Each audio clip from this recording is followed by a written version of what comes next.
Bueno, muy buenos días a todos. Una vez más estamos aquí en el podcast Cruce de Caminos de WITAN. Antes de comenzar, agradecer de nuevo al Atlético de Madrid por prestarnos este espacio increíble en el Estadio Metropolitano. Y hoy quiero saludar a Adela Dolano. Bienvenida. Gracias. Un placer que estés aquí con nosotros. Adela trabaja en EISA. Ahora me gustaría que hablaras un poco pues, de tu trayectoria personal también y profesional. Simplemente te voy a hacer una breve presentación tuya. Trabajas en EISA, que es una empresa que se dedica inicialmente a estacionamientos y servicios, pero que ha ido creciendo a lo largo de todos estos años, tanto en movilidad urbana como en interurbana. Y bueno, pues me gustaría que compartieras con nosotros un poco, pues como comentaba, lo que es tu trayectoria, si estás en el sector de la movilidad un poco de casualidad, como nos pasa a muchas, o si de repente era algo totalmente vocacional y tenías claro desde el inicio que querías trabajar en este sector. Bueno, rapidísimo. No ha sido vocacional para nada.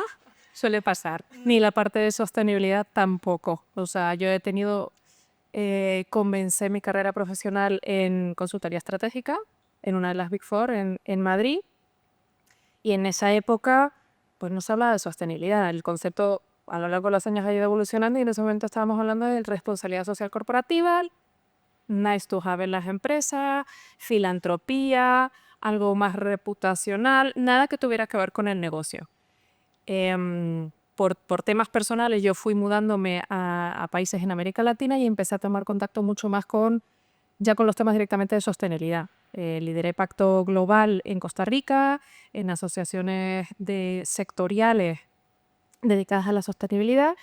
Nacía la Agenda 2030 en esa época, estuve en comités de la Agenda 2030, entonces empecé a tener contacto con las empresas, con empresas realmente comprometidas. Y entonces vi que efectivamente la sostenibilidad era algo que sí que podía hacer. No era solo una filantropía, no era solo un tema voluntario de, bueno, pues oye, tenemos una fundación y apoyamos a través de aquí, sino que realmente era algo que tenía muchísima relación con la operación, con el negocio y que sí era rentable. Entonces, bueno, ha sido una evolución y una especie de conversión en los temas de sostenibilidad. ¿Y cómo llegué a ISA? Pues de manera casual. O sea, mira, claro, después de este periplo fuera, yo buscaba volver a España y me surgió la oportunidad con ISA dentro del área de sostenibilidad, que era algo que sí que tenía muy claro que no quería cambiar. Dentro de ISA ya sí me he dado cuenta del impacto que podemos tener a nivel de sostenibilidad, de impacto ambiental, social, transición justa, en ciudades y también en los territorios, porque hoy en día como que no tenemos que considerar las áreas urbanas como aisladas, sino que están conectadas con otros territorios a través de vías y verlo todo como un conjunto, ¿no? Como de manera transversal. Y hay mucha diferencia entre la sostenibilidad de una empresa dedicada al sector de la movilidad como es EISA y otra que nada tiene que ver con este sector. Sí, a ver, yo sobre todo, a ver, hay que considerar la sostenibilidad, depende de los impactos que generas, ¿no? Yo vengo también, antes de estar en EISA, yo trabajé en Cemex, que tiene un impacto ambiental brutal, ¿vale? Son fábricas, plantas, no me acuerdo exactamente los números, pero hay no sé si es el 10% de las emisiones de los gases de efecto invernadero a nivel global, los hace la industria del cemento. Entonces sí tienes que tener una estrategia muy fuerte en descarbonizar plantas, en ver cómo tus procesos productivos son desarrollados de otra manera para tener un impacto menor. En una empresa como la nuestra, con la movilidad, nosotros realmente no tenemos plantas de transformación. O sea, una de nuestras líneas de negocio ahora, por ejemplo, sí fabricamos y tenemos hardware, pero ensamblamos. Realmente no tenemos plantas, no tenemos un impacto así fuerte. Con lo cual, nuestra mayor contribución no es tanto en descarbonizar nuestra propia huella, sino en ver cómo nuestras soluciones ayudan a la transición de terceros, cómo nuestras soluciones ayudan a la transición y descarbonización de las ciudades, de los territorios, y ese es el mayor impacto que generamos, porque nosotros como empresa tenemos una huella muy pequeña. Y entiendo que la colaboración pública o privada es fundamental para poder conseguir los objetivos marcados. Fundamental. Al final, siempre, o sea, al final nosotros podemos poner soluciones encima de la mesa, pero necesitamos un respaldo muchas veces de regulación, de legislación, de que el sector público a lo mejor entienda que esas soluciones tienen un impacto positivo, porque muchas veces em, por la evolución del negocio creas cosas o con temas de innovación o con IA, que ahora está mucho en boca de todo, está encima de la mesa, creas soluciones que a lo mejor ni siquiera estabas pensando en ellas, no las tenías en la mente porque es que no sabías ni que se podían hacer, ¿no? Entonces, pero necesitas un marco legal para poder implantarlas, ¿no? Entonces, y a veces co-crear, o sea, trabajar de la mano para generar cosas que tienen y generan ese impacto, ¿no? Al final, siempre se dice, ¿no? O sea, solos llegamos lejos, pero juntos llegamos más rápido. Totalmente. Y háblame un poco también de ISA, porque bueno, yo personalmente conozco muchísimo la empresa, pero entiendo que a algunos oyentes no les sucederá lo mismo.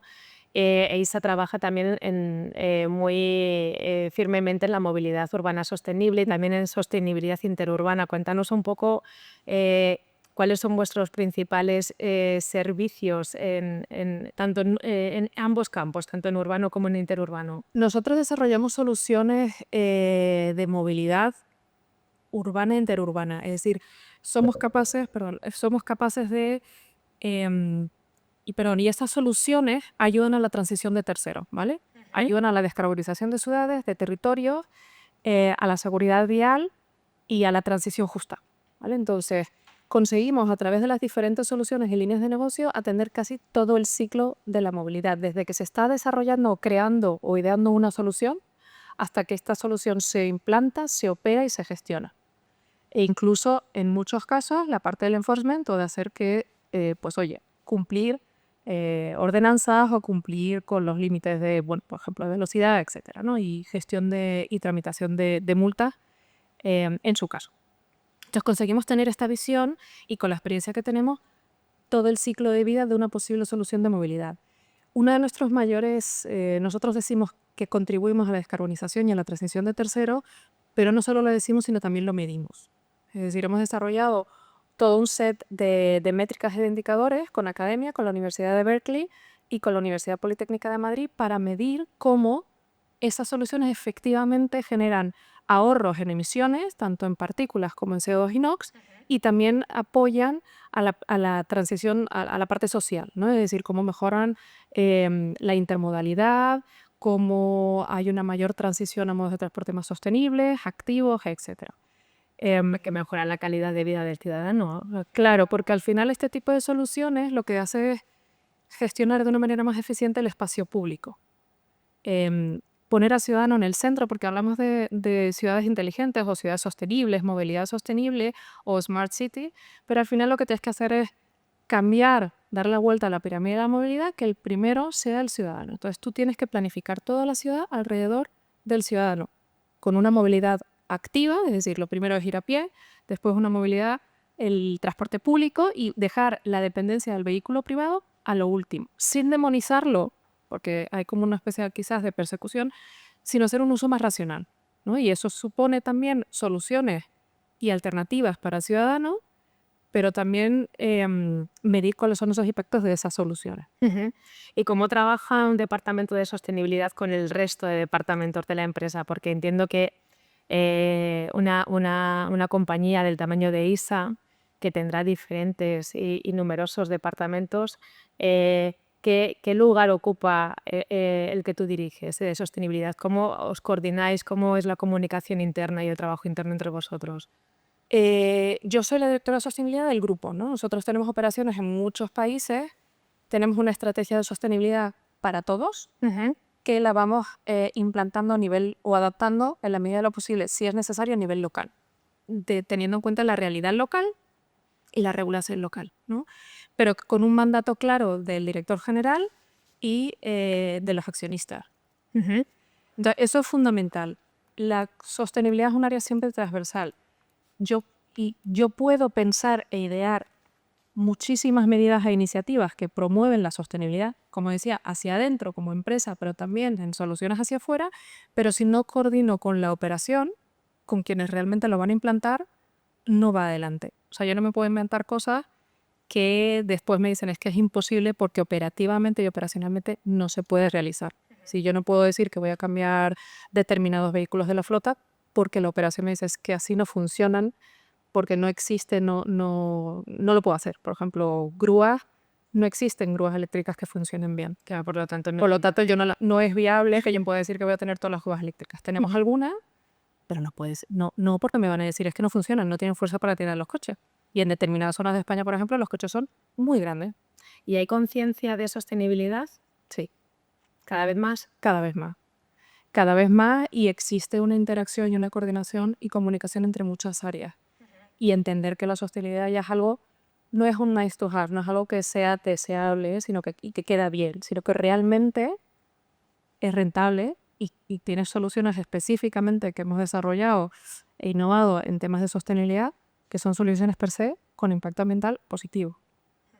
Has hablado que de tu trayectoria, comentabas que has estado en diferentes países, principalmente de Latinoamérica, trabajando.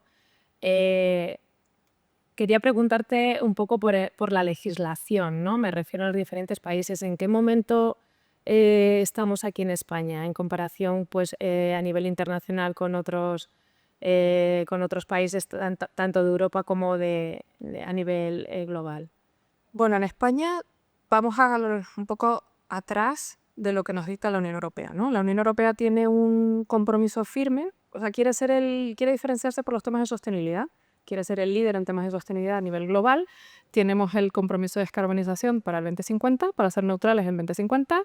Tenemos el Fit for 55 y a partir de ahí muchísima regulación que ha sido exagerada en los últimos años dentro de la Unión Europea, directiva tras directiva, para promover e impulsar eso. ¿Qué pasa? Que el proceso de cambio de la descarbonización de la economía, de los modelos económicos y de producción que tenemos actualmente es tan grande, creo que es el proceso de cambio mayor desde la revolución industrial, con lo cual hay muchísimos componentes de la economía que tienen que actuar y que tienen que actuar al mismo tiempo de manera coordinada. El sector del transporte es uno de ellos. O sea, nosotros tenemos zonas de bajas emisiones o tenemos medidas más restrictivas en determinadas porque estamos detrás de esto. Y la movilidad, su manera de contribuir es esta, ¿no? Es decir, tienes que eliminar la dependencia del vehículo privado, etcétera. Entonces, hay toda una avalancha que lo llamaban el tsunami regulatorio en temas de reporting, de exigencias de contar, o sea, tantos así que hace unos meses la Unión Europea se ha hecho un poquito para atrás con el tema de las SRD, etcétera.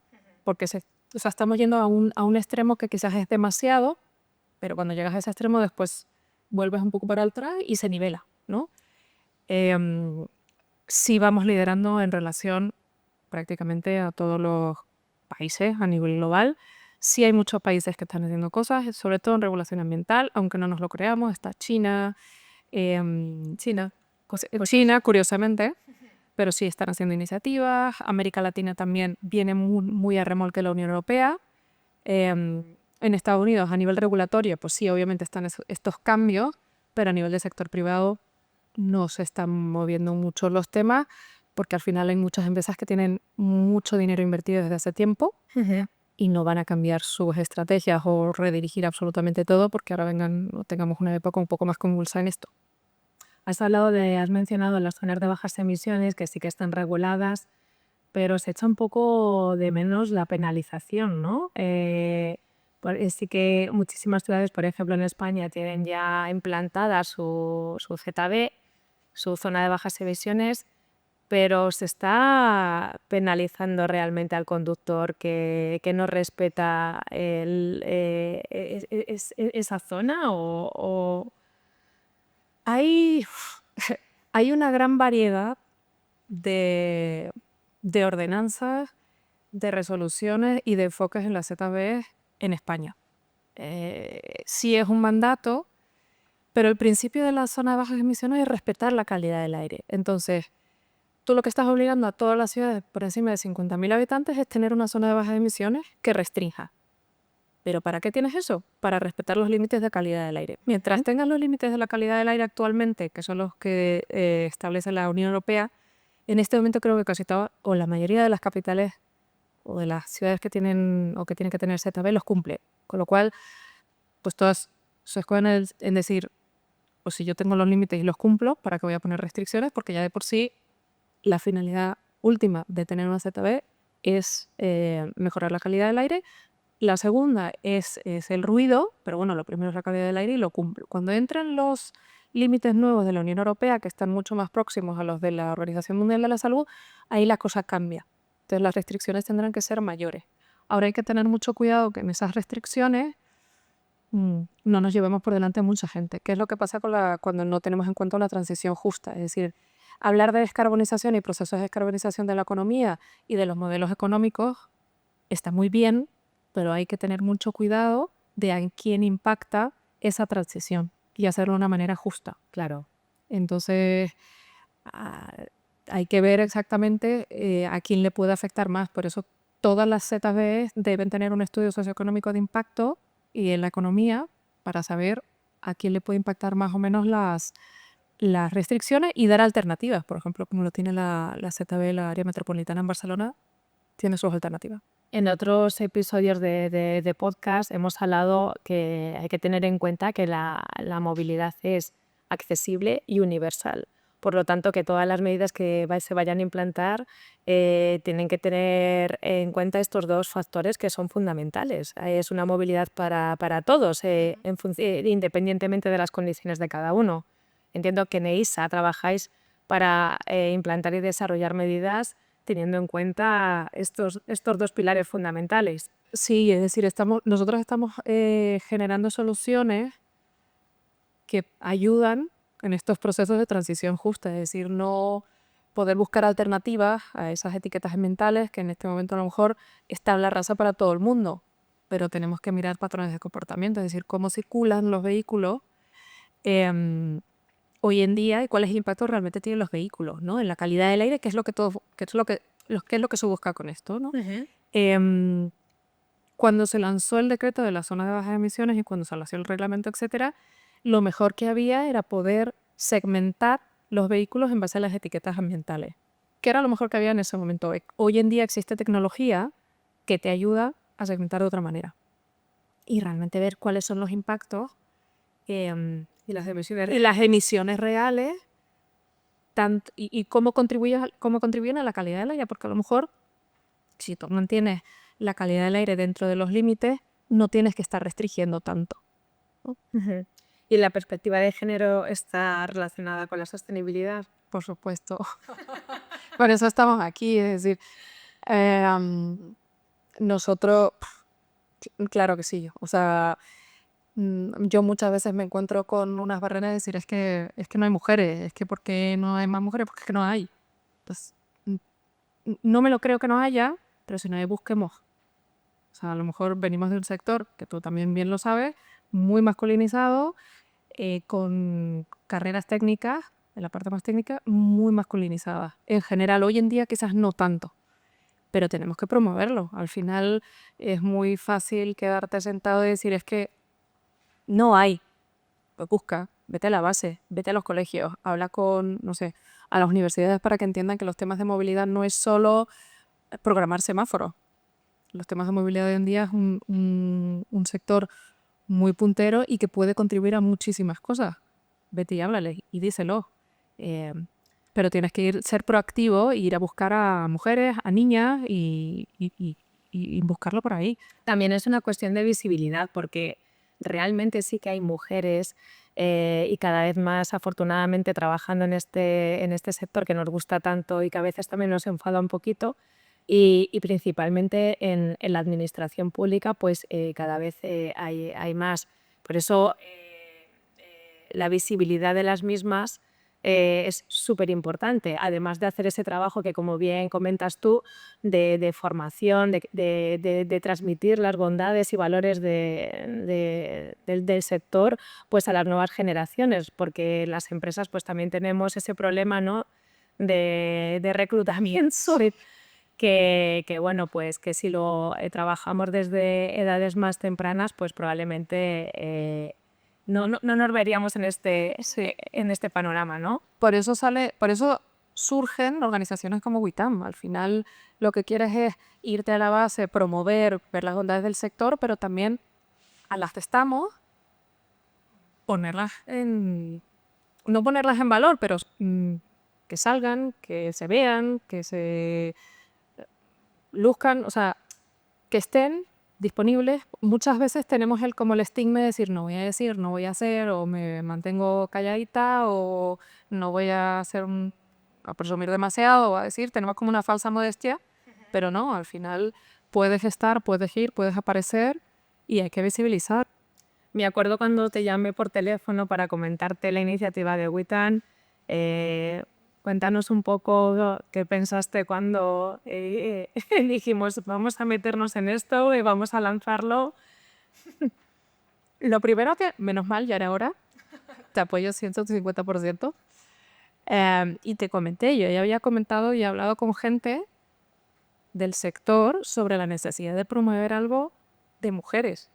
O sea, también creo que hay muchas organizaciones que promueven en sus propios sectores o más focalizados lo mismo. Entonces, a veces tienes que ponerte más en algunos que pueden estar más relacionados porque tienes más fuerza, tienes más en conjunto. No quiere decir que se funcionen para nada, pero lo primero que pensé, dije, pues para adelante. O sea, aquí hay que impulsar, hay que apoyar. Yo hago, o sea, para ISA, yo reporto los datos de igualdad, etcétera. Nosotros a lo interno en general tenemos un 60-40, estamos relativamente bien para lo que es el sector, pero hay determinadas categorías que a lo mejor sí necesitamos impulsar más. Y sentados y esperando que la aguja se mueva y las cosas se muevan, no lo vamos a hacer. Entonces, muchas veces tenemos que empujar un poquito y hacerlo comunidad es mucho mejor. Sí, es que yo creo que eso ya lo he repetido en alguna otra ocasión, que es un sector bastante desconocido, que es mucho más atractivo de lo que parece y que además es súper multidisciplinar. O sea, desde las clásicas ingenieras de caminos hasta hay periodistas especializadas en el sector, pasando pues por cualquier otra profesión, y entre todos podemos sacar y conseguir los resultados sostenibles, resultados tanto a nivel urbano como interurbano, pues para mejorar la movilidad no solamente de los pasajeros, sino también de la distribución de mercancías, que también está totalmente relacionado con lo que hacemos. Sí, al final. Y tuvimos una sesión la semana pasada en temas de recruiting, pero y me decían, es que movilidad, digo, sí, movilidad, entiéndelo no solo como desarrollo de software para parquímetros. Movilidad entiende que es que tienes que incluir desde los aviones, los trenes, Correcto. los autobuses y el vehículo privado, pasando por el car sharing, el bike sharing y todo lo sharing posible. O sea, tienes que entender que la movilidad en una ciudad, al final tienes que concebirlo como el ciudadano se mueve de un punto A a un punto B y lo tiene que hacer de la manera más eficiente para él en tiempo, pero con el menor impacto ambiental posible. Y eso es lo que tenemos que hacer. Intermodalidad. Exacto. Y al final, y entender y cambiar el paradigma de la movilidad, no entenderlo, movilidad como accesibilidad. Es decir, tú no tienes que entender la movilidad como cuánto tiempo se pierde en el tráfico, sino el porcentaje de ciudadanos que están a 40 o 45 minutos de su puesto de trabajo. O sea, ¿hasta dónde llego? Por eso hablamos también de las ciudades de 30 minutos, ¿no? Es decir, ¿qué porcentaje de los ciudadanos se mueven en sus puntos críticos, generalmente es donde estudian o donde trabaja y su vivienda habitual, en 30 45 minutos, que es lo que más o menos es más que razonable de invertir en trasladarse Por trayecto. por trayecto, claro, y ya es 45 minutos ida y 45 minutos vuelta, es hora y media de tu día solo en moverte, con lo cual ya es más que suficiente. Totalmente, siempre y cuando no haya ningún percance Sí, eso en media. Bueno, pues no sé si queda alguna pregunta que te gustaría que te hiciera. ¿Va? Yo tengo aquí un guión que no suelo respetar. No sé si se queda algo pendiente. No, tú tenías una pregunta que a mí me gustaba, que era el tema también de qué te motiva en los temas de movilidad. Yo creo que al final, ¿qué me motiva en los temas de movilidad y por qué recomendaría entrar en el sector de movilidad a quien quiera a lo mejor pensar en venir a sector como el nuestro, ¿no? Primero es muy amplio, como hemos dicho, es decir, no es solo programar semáforos o ver rutas de autobuses, sino es que tienes una amplitud y un segmento enorme.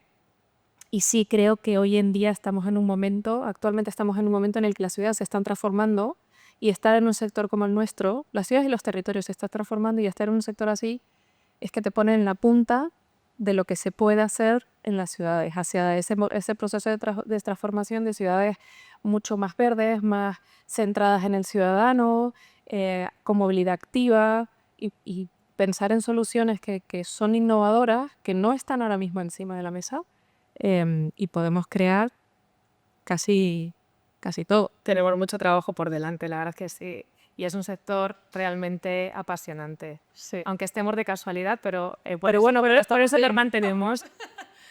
Pues Adela, muchísimas gracias por venir. Nos veremos en otra ocasión porque hay muchas cosas de las que hay que seguir hablando. Y bueno, pues agradeceros a todos por escucharnos una vez más. Recordar que Witan está en las redes sociales, tenemos perfil en LinkedIn, en X, en Instagram y por supuesto nuestra página web, y os animamos a sumaros a este reto. Muchísimas gracias a todos.